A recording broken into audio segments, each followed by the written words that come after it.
یہ دیکھیں، یہ ہے امریکہ کے پریزیڈنٹ کی سیکیورٹی اور یہ ہے چائنا کے پریزیڈنٹ کی سیکیورٹی۔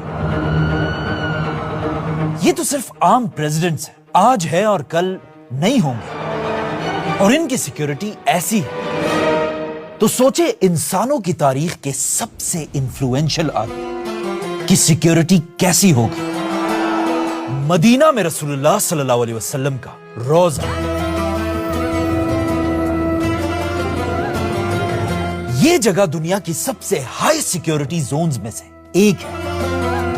یہاں کی سیکیورٹی صرف زمین تک نہیں بلکہ آسمان پر بھی ہے، کیونکہ اس روزے کے چھت کے اوپر سے سوائے پرندوں کے کسی بھی چیز کو اڑنے کی اجازت نہیں ہے۔ مدینہ کی سیکیورٹی کا کنٹرول روم پوری عرب دنیا کا سب سے بڑا کنٹرول روم ہے، اور ہر دن ہزاروں فوجی 200 گیٹس پر کھڑے ہو کر آپ صلی اللہ علیہ وسلم کے روزے کی حفاظت کرتے ہیں۔ پر ویٹ،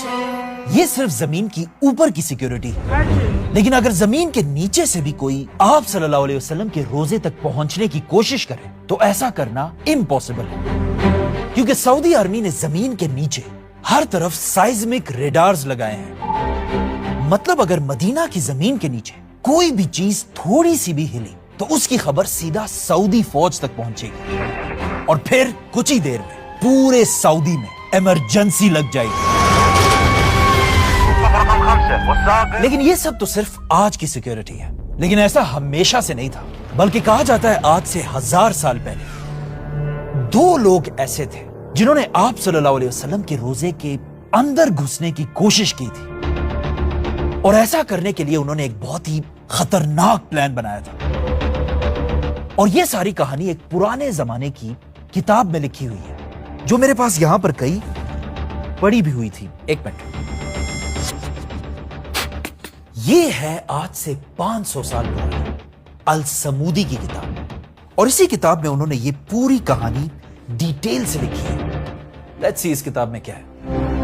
یہ کتاب لکھنے والا السمودی کہتا ہے کہ میں نے سنا ہے کہ آج سے بہت سال پہلے جب مسلمانوں کی سب سے بڑی ایمپائر عباسی خلافت چھوٹے چھوٹے حصوں میں ٹوٹ چکی تھی، اور چھوٹے چھوٹے ٹکڑوں میں بٹنے کی وجہ سے ہر طرف مسلمان آپس میں ہی لڑ رہے تھے، یہاں تک کہ فلسطین بھی مسلمانوں کے ہاتھوں سے نکل چکا تھا۔ ایگزیکٹ اسی ٹائم جب پچھلے 500 سال میں پہلی بار مسلمان کمزور ہو چکے تھے، اسپین کے ایک چھوٹے سے گاؤں میں 2 کرسچنز نے ایک بہت ہی خطرناک پلان بنایا۔ ایک